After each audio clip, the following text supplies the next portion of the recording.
Okay, it's recording. So I want to do two things now. I want to finish the numbers that we spoke about last week, and then I want to talk a little bit about Tisha B'Av. Tisha B'Av is Wednesday night, Thursday,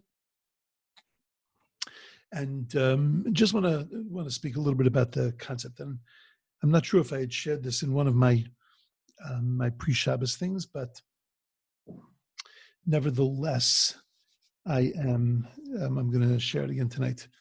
Okay, we're up to number 5, and we said that number 5 represents the physical world with God. If you take a look carefully at the letter Daled, so the number 5 is represented by the letter Hey. So if you look carefully at the letter Hey is a Daled with a Yud, and the Yud is on the bottom. Now Yud is always representative, besides the number 10, but the letter Yud is always representative because it's made up of one small drop of ink. So it's representative of the purest place inside of a person. We call it's like it represents the tzaddik, the righteous person, because the righteous person is really just his very essence is righteousness. His very essence is kedusha, and therefore the yud represents that. So it's daled, which is the physical world, right? The four sides of a compass, as we spoke about, and then added with God, added with spirituality. And then it becomes this world. The letter Hey, the Gemara says that the letter Hey is representative of this world also because the shape of the Hey is that it's open on the bottom and it's open on the top. So the reason it's open on the bottom is because there are many, many ways for a person to fall out of this world. Because we're given bechira, because we're given free choice, so then we can choose in, we can choose out.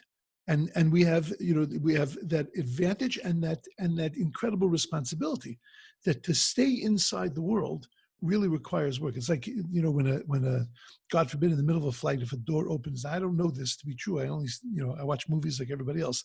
So when the door of a plane gets opened, so then everything gets sucked out with it, right? It's very easy in this world because there's this opening on the bottom, meaning that there is this place to fall out of this world. It's very easy to get sucked out of the world.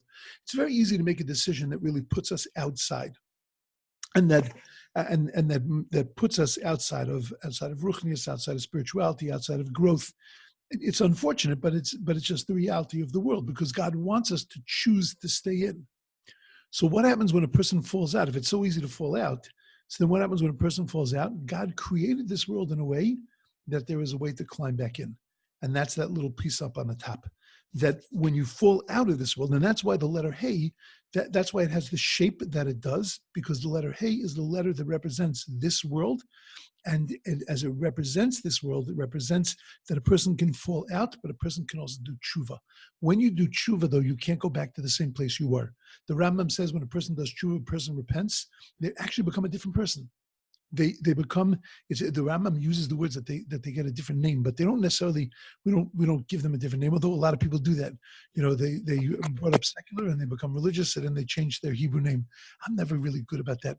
When people do that, I end up calling them by the name I always knew them, and it's very hard for me to make that transition. I even myself went through that transition, though I was always from. But when I got to yeshiva, so I thought that now's my time to change to my Hebrew name. So I changed my Hebrew name, and I wouldn't answer when my friends would call me Jeff. I wouldn't answer. I got a little obnoxious about it because I was really trying to train everybody to call me Shalom Dave, to call me by my Hebrew name. So one day, a guy comes into the yeshiva and he says, into Beis Medrash, and he says, the Rosh Yeshiva wants to see you. Now, the Rosh Yeshiva was some 85-year-old Torah giant who was from European Torah giant. And he was a worldwide. He was a world-renowned Talmid Chacham. I couldn't imagine what does he want to speak to me for. Was he want to bum a cigarette? Like what does he want from me? So I said to the guy, "Are you sure?" So the guy said to me, "Yeah." Says, "Do Rosh Yeshiva want to see you?" I said, "Are you sure?" He said, "Yeah." He said, "Go get Jeff."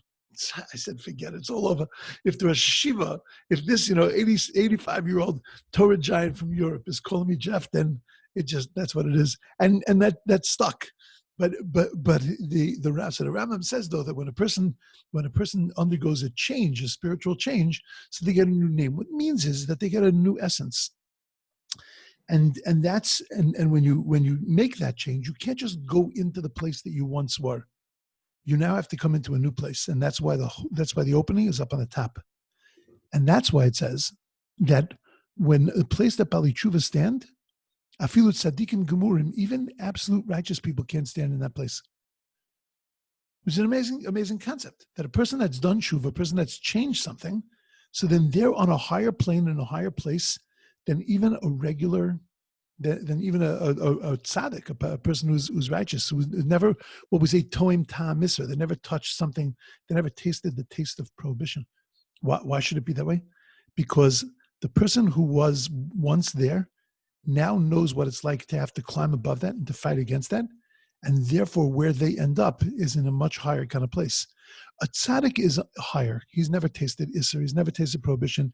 He's never been sullied. He never did anything in his life that would taint his neshama. So there's a kedusha to that. There's something very special. But a person who has and is able to climb away from that and is able to climb above that, that's on that level, that's considered something spectacular. And therefore, the opening for the Baal Tshuva, the opening for the penitent, is up on the top. Because when he comes in, he's got to climb back in on the top. Okay. I've mentioned this many times. You know, in different contexts, sometimes different things stick. But when God created the world, there's a pasuk that says, Ki b'yah Adonai tzor olamim. Ki b'yah, the letters Yud Hey, which is God's name. Ki b'yah Adonai tzor olamim, which is just weird, right? With God created the world. So what's the sentiment of the pasuk? What's it trying to teach me? That ki b'yud hey, tzur Hashem olamim, God created the world. God created the worlds with the letters Yud and Hey. Letter Hey is this world. The letter Yud is the world to come. Because what happens to us in the world to come? All of our schmutz is cleaned off. All of the nonsense is cleaned away. And what are we left with? We're left with the purest essence of ourselves. We're left with that Yud, with the essence of the Jew, and that is the purest part of his neshama. And those two letters are really indicative of the full world. It's the Yud and the Hey. And the truth is, without going into great detail tonight, but it's a fascinating concept that the Yud Hey are the first two letters of God's name, and Vav Hey are the second two letters of God's name. And our job is really to take the Yud and the Hey and to attach them to the Vav and the Hey. One day I'll go into that and elaborate that more. It's a fascinating idea. Anyway, be that as it may, the Yud Hey, Vav Hey, those are, the Hey and the Yud, those are representative of this world. It's also interesting that the Hey, different than most of the letters in the alphabet, you know, letters come from the throat, letters come from the lips and the teeth. The letter Hey comes from the breath. That's the whole letter. Because that's what life in this world is. Life in this world is really just nothing more than just a breath. Breath takes a couple of seconds to breathe it, to say it, and it's gone. And the truth is that life in Olam Hazeh is very much like that. And that's why we have to, you know, do what we can to try to make it into something as meaningful as possible, because it really is just like something that passes in a very quick way. It's also reminiscent of the fact that it's the breath of God, that God breathed life into this world and caused this world to be. Okay. Rabbi, but you're talking about this spiritual, because if you're saying that somebody that falls out, I mean, they might not be dying, they're just falling out spiritually. Correct, And if they correct, find spiritually. the interior of so even though the hay is the four directions, that's more of a physical thing, but it's the interior that of the hay that's the spiritual thing of this world. Is that what it's supposed to be? The hay is actually reminiscent of there is meant to be nothing in this world that is purely physical. Everything in this world that is physical has to be infused with spiritual, and that's why it's the Daled and the Yud.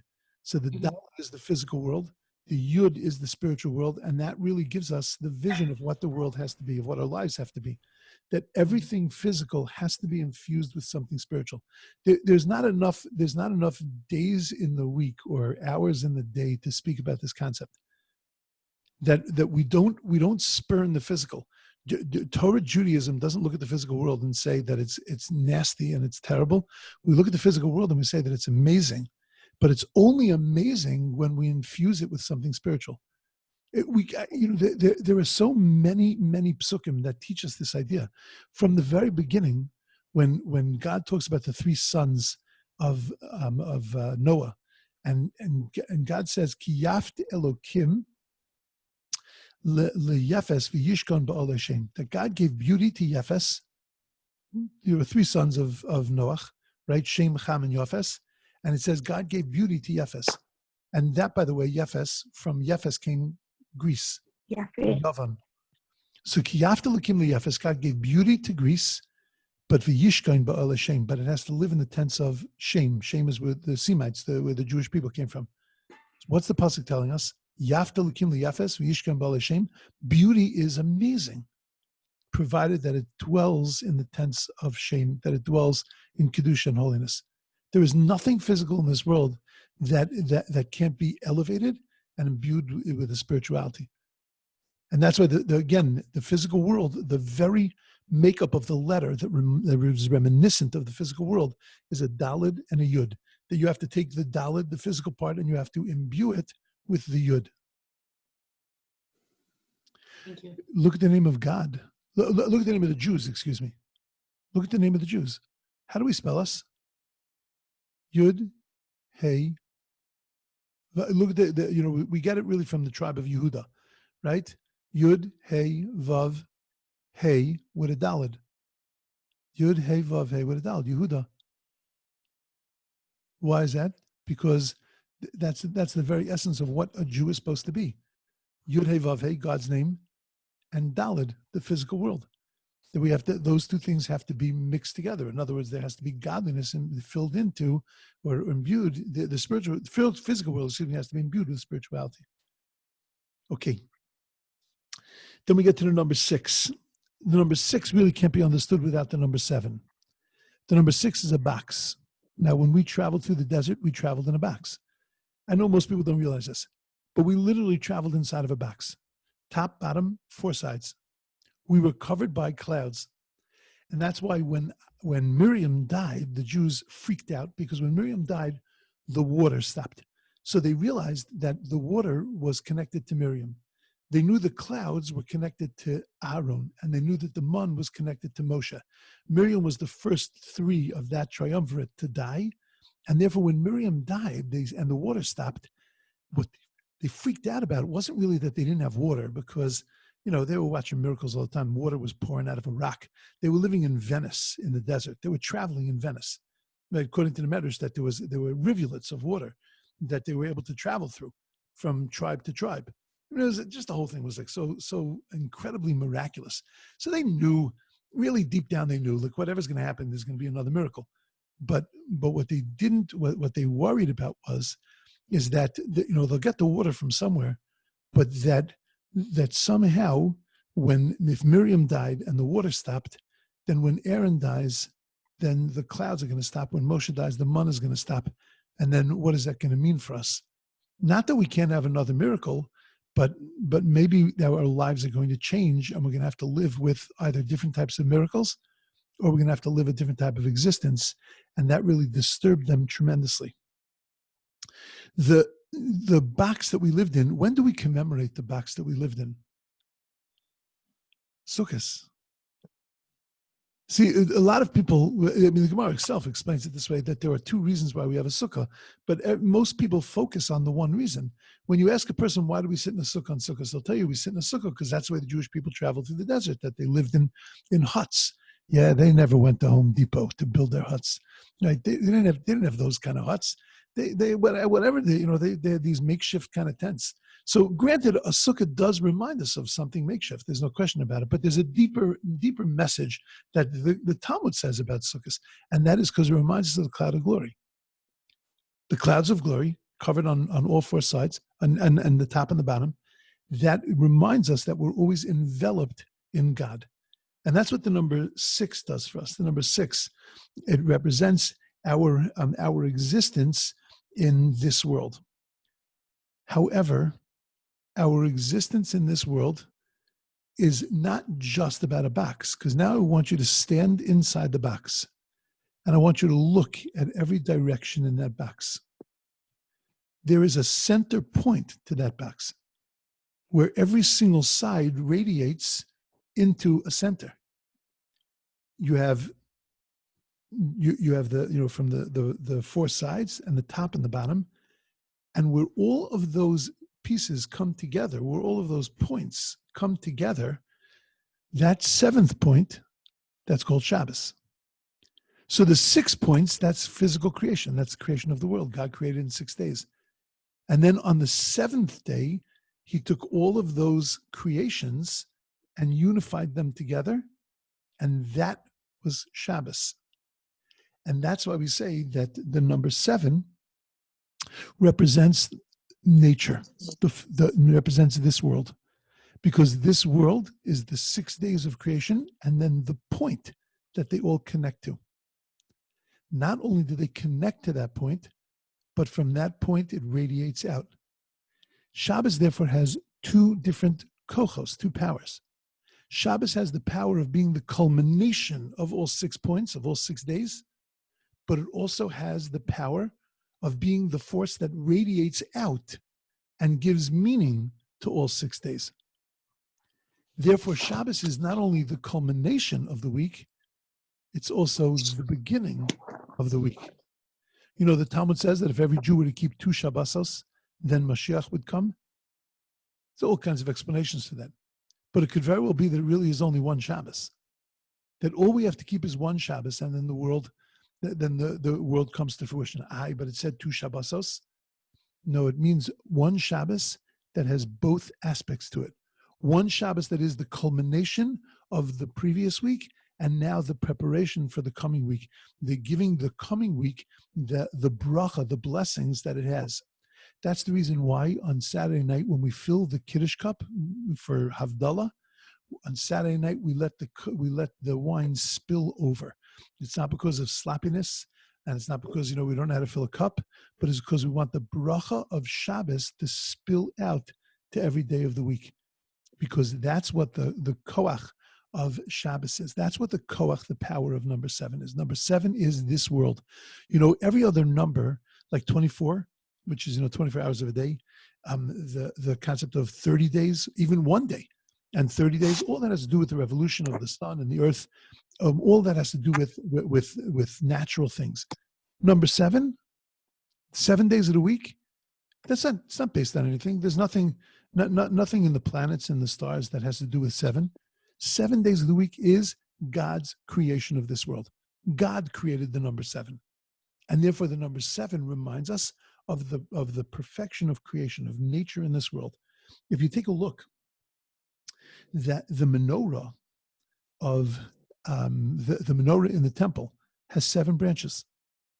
Our menorah in Hanukkah has 8, really 9, because of the shamash, but it's got 8 branches. Because it's an 8-day miracle, but it's reminiscent of the menorah in the temple. And the menorah in the temple was only 7 branches. Why the menorah 7 branches? Because 7 represents nature, and the menorah represents being able to find God in nature. The menorah represents the light of the menorah is the light of Torah. It sits outside of the ark, outside of the Holy of Holies. The Holy of Holies was the written Torah. The menorah represents the oral Torah. What is the oral Torah? The oral Torah is how we take this world and we elevate it. It's how we take this Torah and we bring it into our lives.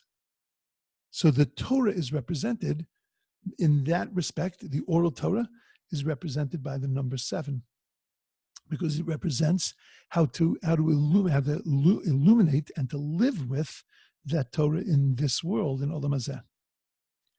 When the Kohen Gadol would sprinkle the blood on the high holidays, he did it every day of the year, but on the high holidays it was a special service that he would do. And if you ever stayed in shul during that time, that we sing it. We achas v'achas, achas v'shtayim, achas v'shalosh, right? 1 and 1, 1 and 2, 1 and 3. And the reason is because we say that he sprinkled achas lamala v'sheva lamata, 1 up and 7 down. So when he would sprinkle, he would cast one blood up, and then with each one of the ones, the other numbers, he would go down. So he would go 1, 1, 2, 2, 3, 3, 4, right? And he would do what's called again achas lamala v'sheva lamata. Why achas lamala v'sheva lamata? Which, by the way, just as an aside, if you look at the first letter of that phrase, achas lamala, 1 up, v'sheva lamata, and 7 down, Aleph, Lamed, Vav, Lamed. It's the month of Elul. It characterizes really the month of Elul. 1 up and 7 down. What's the message of the Kohen Gadol when he's sprinkling 1 up and 7 down? 7 down represents this world. The number 7, as we're learning, it represents this world.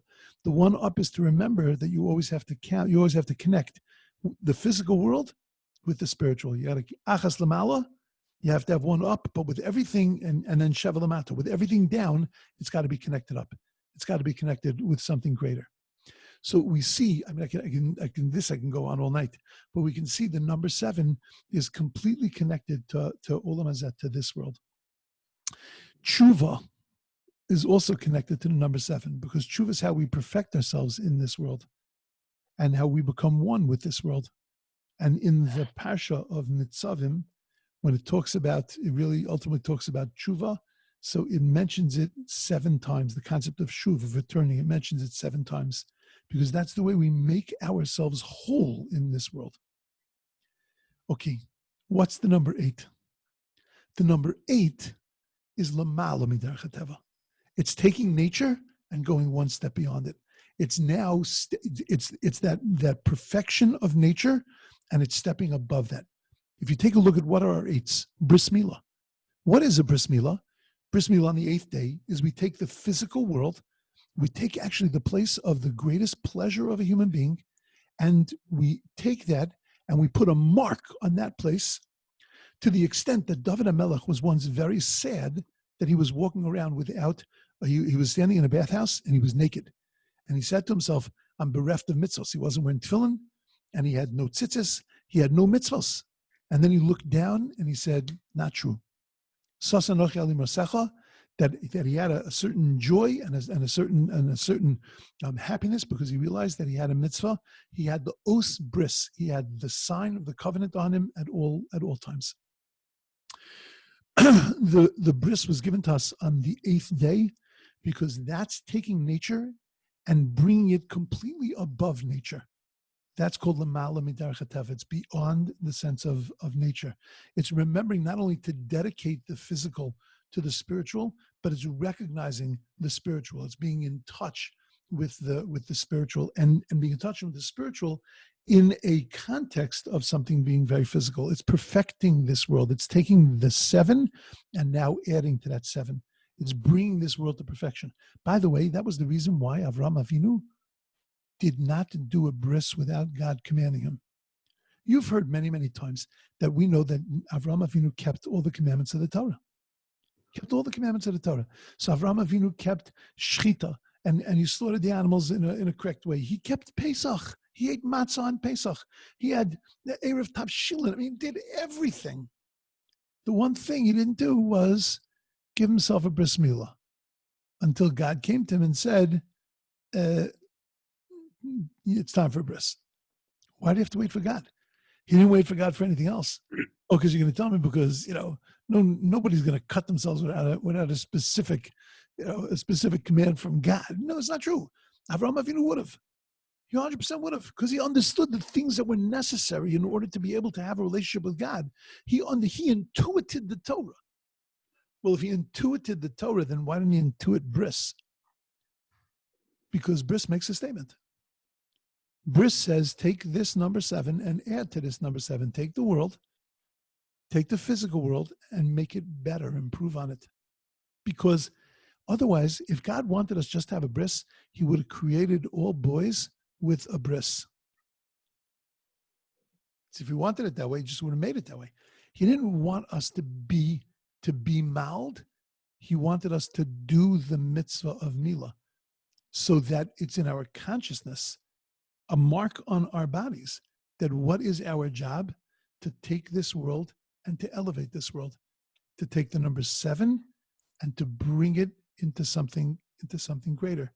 Avraham Avinu felt, I can't make that statement that this world needs improvement until God commands me to do that. And that's why Avraham Avinu was just waiting for it. He knew that the bris was coming.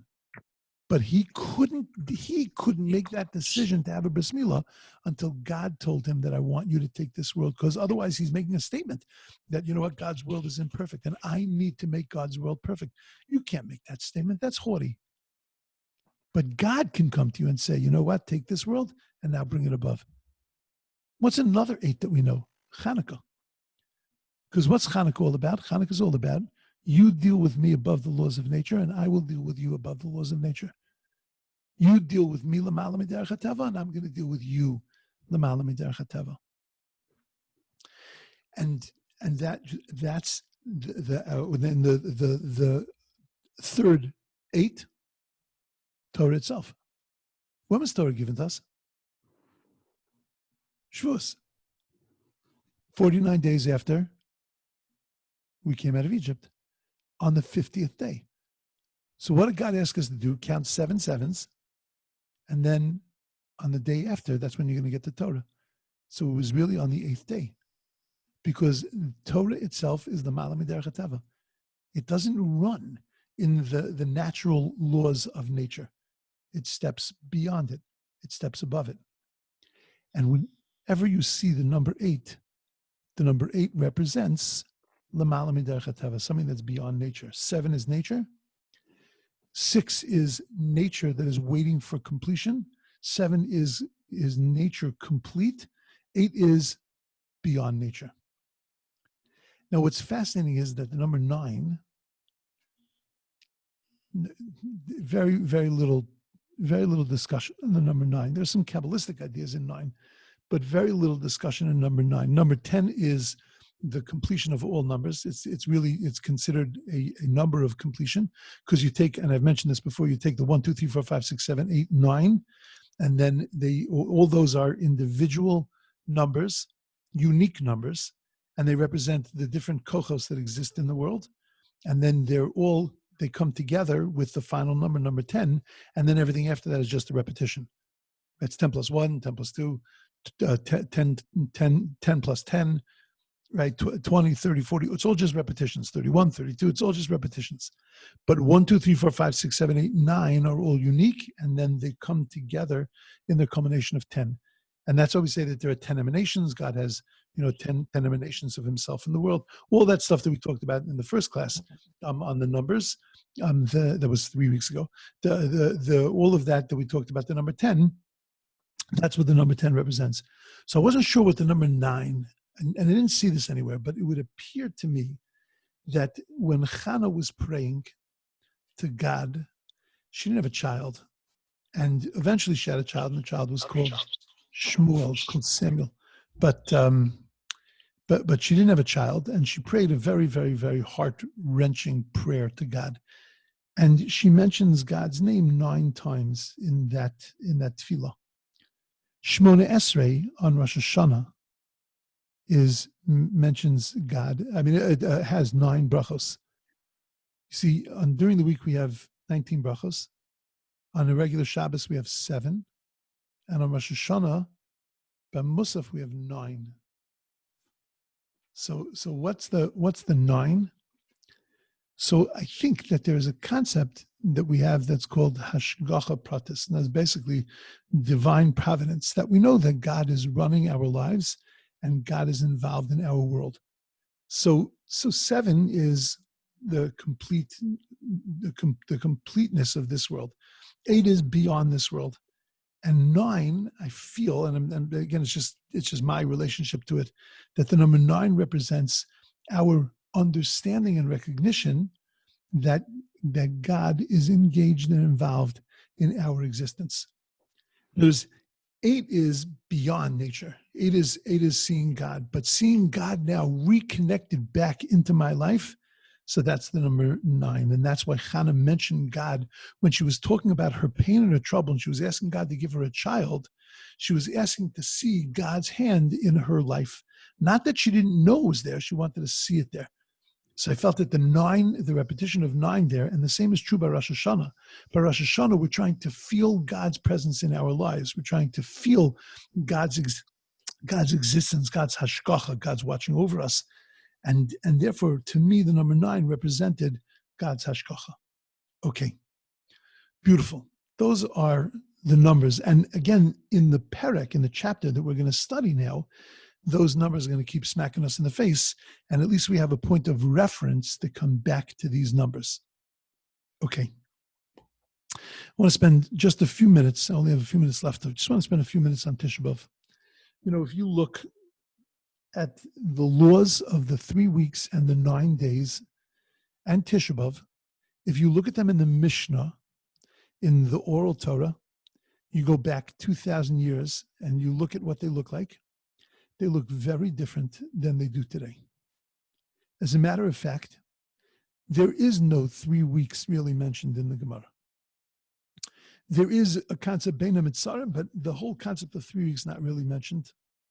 We have the 9 days.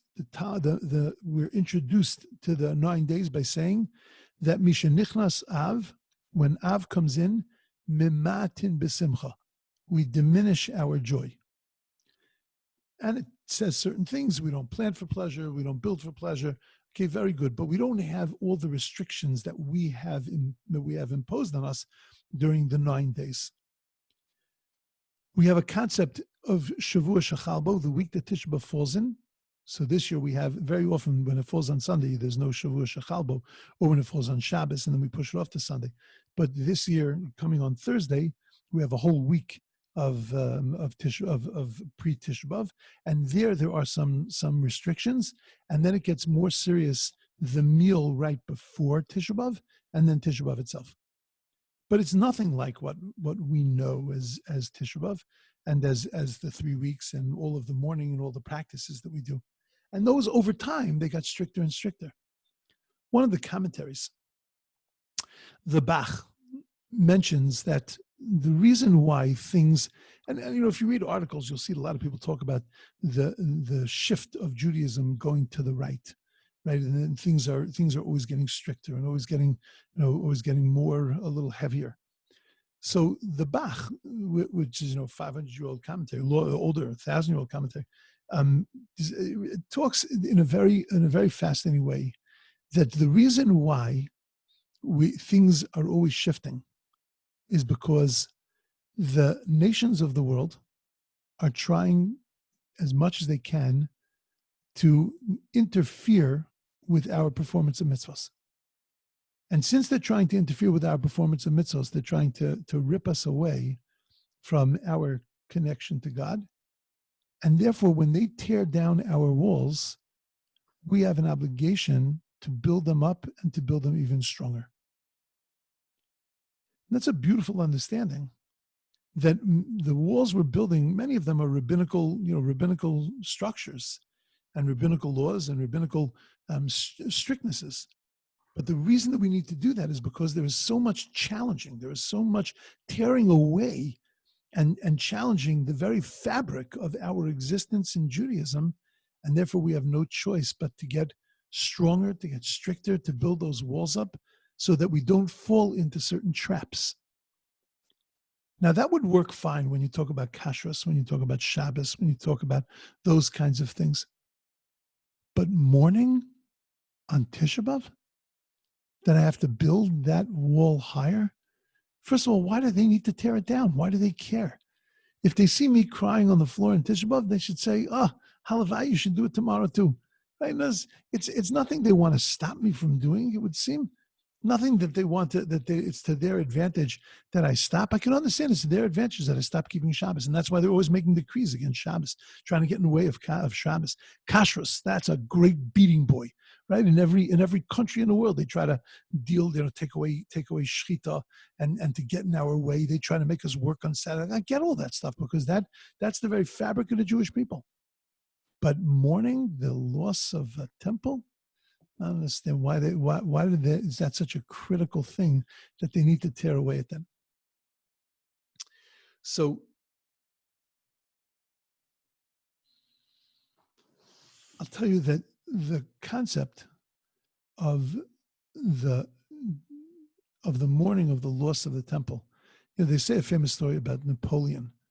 That Napoleon was once walking in the Jewish quarter at night, and he heard wailing and crying coming from the synagogues.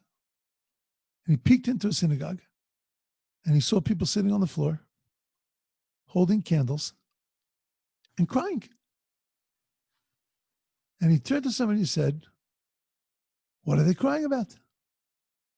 So they said to him, "They're crying over their temple." And Napoleon said, "Oh, let's go build it." I feel bad for the Jews. They're crying. Let's go help them. We'll go build the temple. Where is the temple? And they explained to him, it wasn't the temple that was just destroyed. It was a temple that was destroyed over 1,000 years before, 1,500 years before. Napoleon said that if a people can still cry over the loss of a temple 1,500 years later, this people is never going to be wiped out. What did Napoleon know that most of us don't?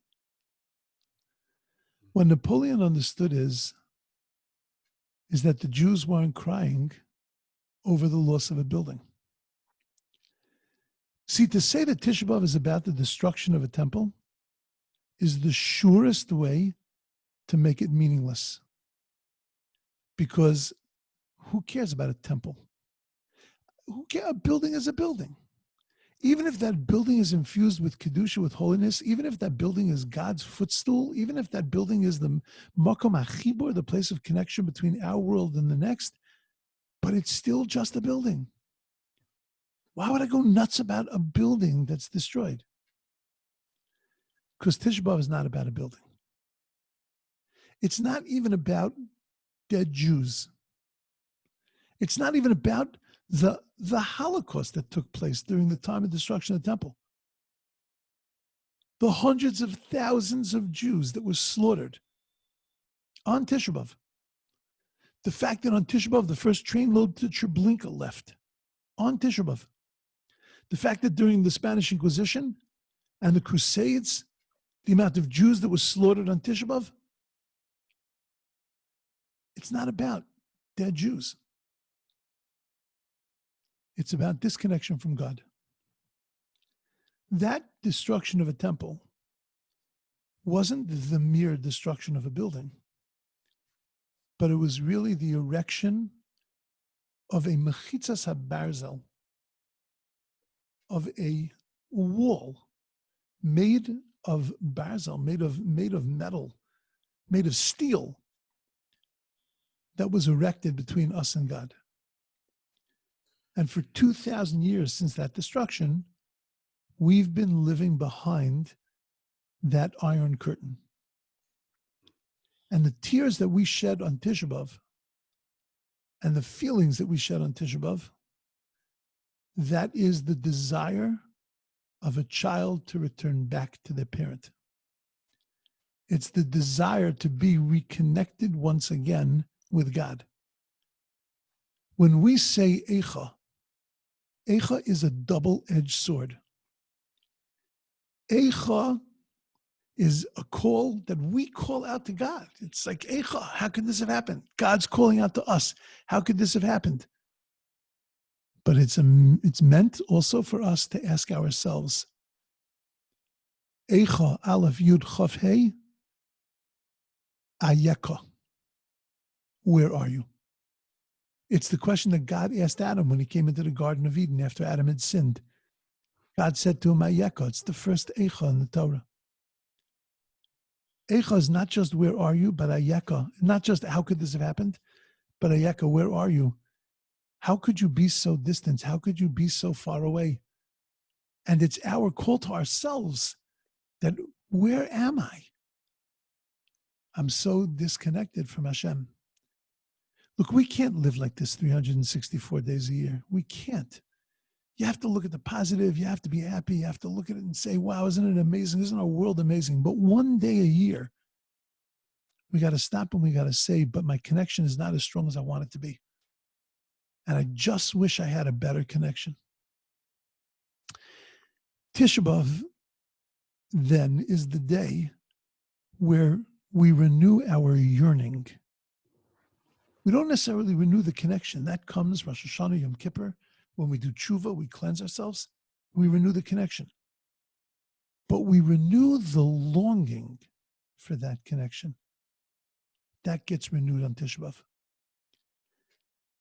That is to the advantage of the nations of the world to get us to stop doing. Because if a Jew stops yearning, if a Jew stops wanting something better and stronger, so then there is no future for the Jewish people. Napoleon knew it. The enemies of the Jewish people know it. That as soon as a Jew stops yearning, as soon as a Jew stops looking for something better and bigger, that's the moment that we're done. And that's why it's to their advantage to get us to stop mourning and to stop feeling that disconnection, that feeling that lack of connection. And that's why generation after generation, we build these walls and they get stronger. And that in Ochinami, the laws are a little different now. They're a little stricter than they were.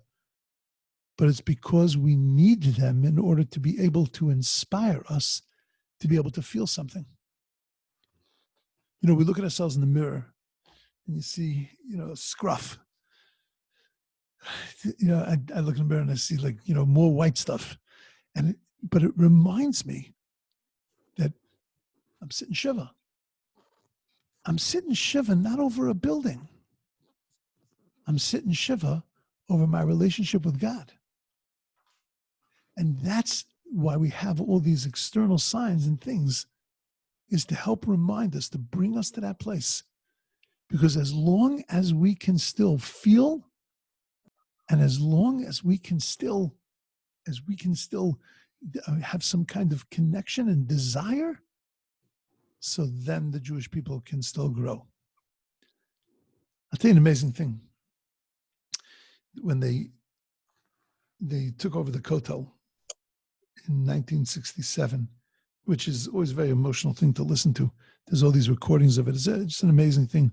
So they tell a story that there were two soldiers, not particularly religious, and one of them was sobbing. The other soldier said to him, "Why are you crying?" So he said to him in Hebrew, "Ani bocheh bigla she'ani lo bocheh." He says, "I'm crying because I'm not crying." In other words, here I am standing at this place, and I see everybody around me is crying. They're so overjoyed, and for me, it's just the end of a battle. So, we got another place back, but it doesn't have that meaning to me. That's part of our tears on Tisha B'Av, is the realization of how distant we are, that it's so difficult for us to cry and to feel. I have a lot more to say, and I will, but I think that's an important thing to carry with us into Tisha B'Av. That what is it that we're crying over? What is it that we're meant to be feeling? It's all about the distance. And when we feel that distance, so then that's when we can yearn for something greater. And when we yearn for something greater will happen. Okay, I'm going to stop there. I'm going to send out on my WhatsApp, I'm going to send out a shir, hopefully Mirz Hashem, before Tisha B'Av. And also, I'm going to send out on Tisha B'Av morning your time, which will be about 7 o'clock in the morning your time. I'm going to send a recording of a shir that I'm giving on the Gemaras of Tisha B'Av. But when I give on the Gemaras of Tisha B'Av, I talk about a lot of other things, and that I'll send that out. You'll get it in the morning, and then you can listen to it in the afternoon. I will have made it in the afternoon, but I'll send it in my afternoon. Will be your morning. I'll send it out in the morning. Okay. If anybody is not included in my my WhatsApp group, you just send me a WhatsApp on my 619 number, or a text message, whatever, and then just let me know that you want to be on the group, and I'd be happy to include you. Okay. Rabbi, you mentioned that you also would send it by email. Yeah, an email. I've got a list of people that asked also for just email, so I'm gonna start a new email group also and send out the same links on an email. Thank you. Okay, everyone. Thank you. Thank you, Rabbi. Have an easy fast. Thank you, Rabbi. He's the Thank best. you. Thank you, Rabbi. Thank you. I've seen Israel.